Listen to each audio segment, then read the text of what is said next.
The iPhone X.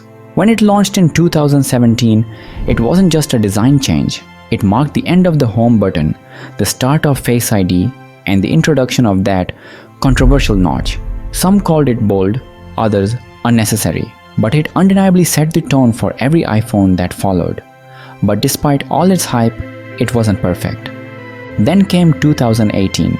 Apple expanded the lineup with the XR, XS, and XS Max, each refining the formula and offering something slightly different, building on what the X started.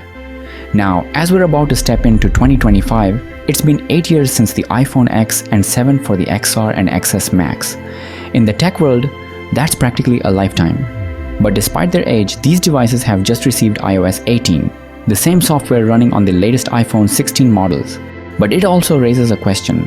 How well can these older devices keep up when they're running the same software as the newest flagships?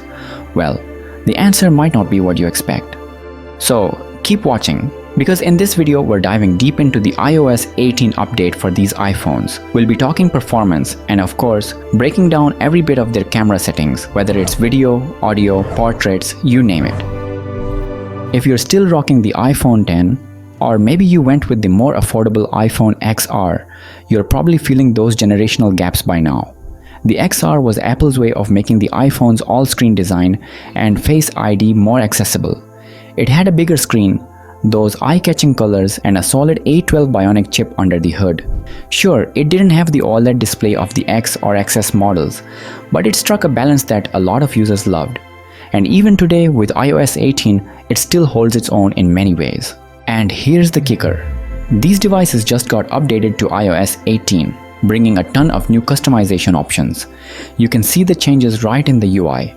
The control panel shortcuts are a bit more rounded now, and with each press you get more tiles to choose from. And check this out, on the right side corner you've got 3 icons.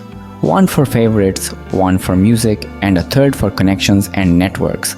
And get this, you can now actually record and pause videos on the iPhone.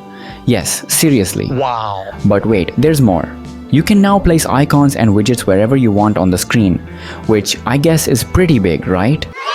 Okay, let's be honest. I've gotta say, I love what Apple's done with theming. It's way better implemented than what One UI or Pixel has done. It looks more refined when you apply the dark theme throughout the UI. And if you go with larger icons, the icon names disappear, giving you this sleek, clean look. And yeah, if you leave everything on automatic, your home screen look will change based on the time of day. But if you prefer, you can toggle it on or off right in the control panel. Pretty neat, huh? And that's standby mode. I honestly love it. But while these devices are staying relevant in some ways, there's one area where those generational gaps really start to show: the cameras. When the iPhone X launched, it was Apple's third attempt at a dual camera system with a telephoto lens. And for its time, it was impressive. You got portrait mode, 2x optical zoom, and of course Apple's signature attention to detail in color reproduction and consistency.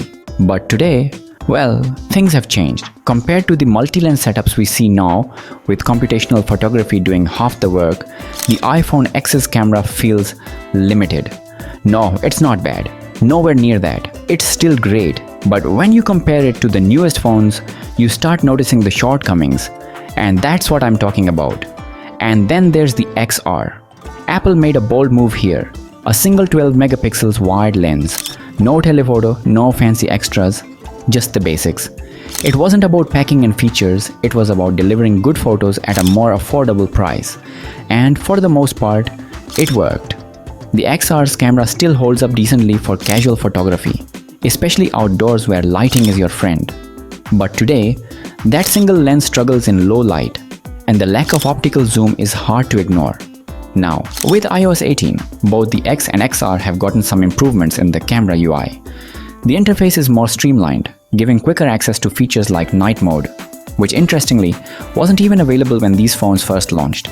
But here's the thing, while the UI is modern, the hardware just isn't built to fully take advantage of these features. Night mode on the XR, it can brighten up a dimly lit scene, sure, but the grain and noise, they're hard to miss.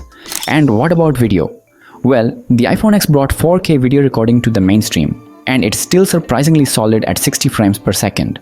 It captures great detail in well-lit environments and the stabilization holds up decently.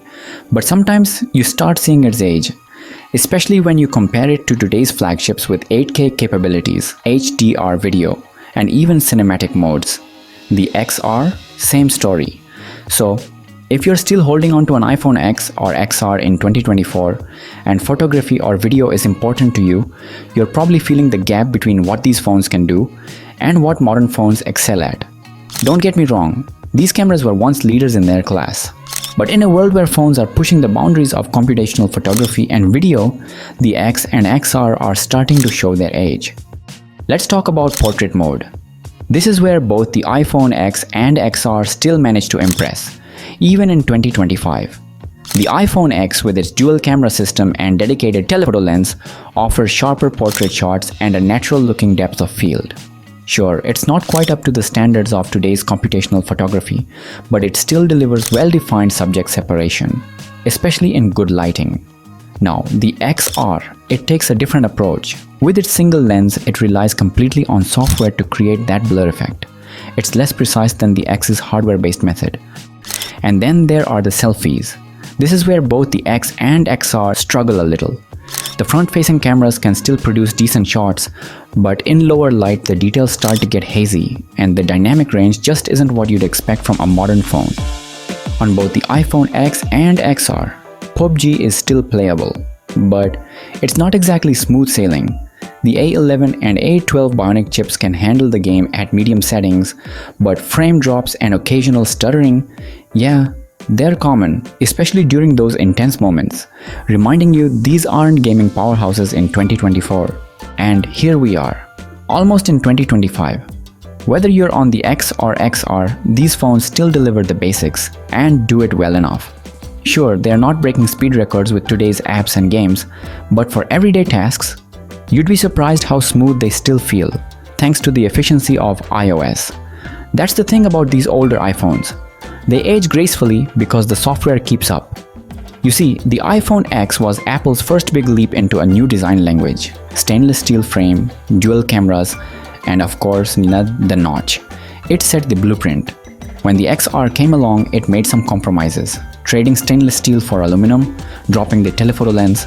But the payoff? It was all about price and battery life.